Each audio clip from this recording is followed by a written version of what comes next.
అంటే మొక్కు వేరే కడగను కానీ రెండో మొక్కు కత్తెర కొట్టినాక కూడా 200.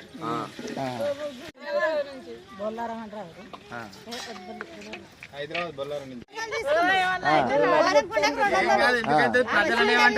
చీరే తువ్వాల గాజులు ఇంత బెల్లం తీసుకుంటే 600 తీసుకుంది.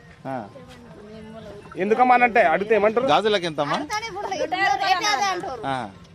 డజన్ గాజులు 150 రూపాయలు ఉన్నాయి అన్న. డజన్ గాజులు 50-60 రూపాయలు 150 రూపాయలు చెప్పింది డజన్ గాజులు. ఇప్పుడు ఇంత పైసలు అంటే బాగానే అయితే ఇప్పుడు 10,000 దాకా ప్రభుత్వం వీళ్ళపైన ఎమ్మటే చర్యలు తీసుకోవాలన్నా. అసలు ఏం మంచిగా లేదు ఇక్కడ. మొత్తం ఇది దౌర్జన్యాలు చేస్తుర్రు. ఏం మంచి లేదు ఇక్కడ. అసలు ఉన్నోళ్ళు చూస్తారే, లేనని చూస్తలే. ఎవరిని వాడితే వాళ్ళు డబ్బులు అడుగుతున్నారు. వాళ్ళు మొత్తం డబ్బుతో నడుస్తుంది ఇక్కడ. మనం అనుకున్నట్టు ఏం లేదు. ఓకే, ఎవరైనా పై అధికారులు గవర్నమెంట్ వాళ్ళని అదే కోరుతున్నాం మేము.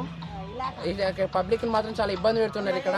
అసలు భువనగిరిలో మాత్రం చాలా డేంజర్గా ఉంది. వాళ్ళైతే మొత్తం డబ్బుతో నడిపిస్తారు. ఏదైనా మొత్తం డబ్బే అడుగుతారు. దేనికైనా అసలు ఏదైనా చేయాలన్నా కూడా డబ్బే అడుగుతారు వాళ్ళు. దేనికి కూడా అసలు ఫ్రీగా ఏం లేదు ఇక్కడ.